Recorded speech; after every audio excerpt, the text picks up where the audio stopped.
কি অবস্থা এখন? এখন স্যার এখনো শুকানে কিন্তু সামনে এখনো ইয়ে আছে কিন্তু বুঝে যাচ্ছে এখন ভিজা ভিজা মানে ভিজে ভিজে থাকে। ভিজে থাকে, জি। এটা তো আপনার ইয়ার পায়খানা রাস্তার এক সাইডে, এক পাশে, জি এক পাশে। জি। ব্যথা না ব্যথা না, ব্যথা নাই, আগে তো ব্যথা ছিল, আগে ব্যথা ছিল স্যার, জি বেশি ব্যথা ছিল, মোটামুটি এবার মোটামুটি ছিল। পুষটা এখন কম হইতেছে তো, কম হচ্ছে, জি ওষুধ তো একবারে নিচ্ছেন না? জি একবার নেই স্যার। এটা কত বছর ধরে হইতেছিল? এটা স্যার অনেক বছর, দীর্ঘ প্রায় 20-22 বছর। 20-22 বছর। এটা তো এর আগে অপারেশন করছিলেন? অপারেশন করছিলাম ওই এতে লাকসাম, ওই 2 বার করছিলাম অপারেশন।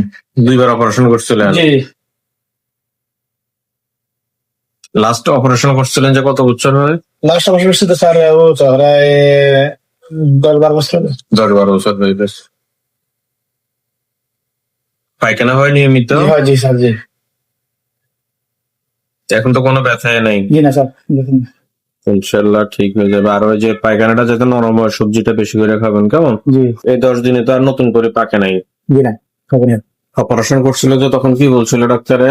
ডাক্তার ওষুধ দিতে বলছে যে লাগবে না, এবং পরবর্তী এক জায়গাতে 2বার একবার করছিলেন? 2 বার, জি এক জায়গাতে অপারেশন 2বার হচ্ছিল? জি। আপনার এটা হলো ফিস্টুলা।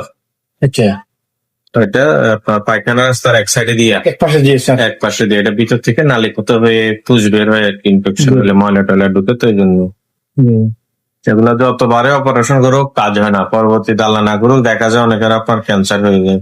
আচ্ছা। ইনশাল্লাহ আপনারটা আশা করি ক্ষতি কিছু হবে না, সেরে দেবো।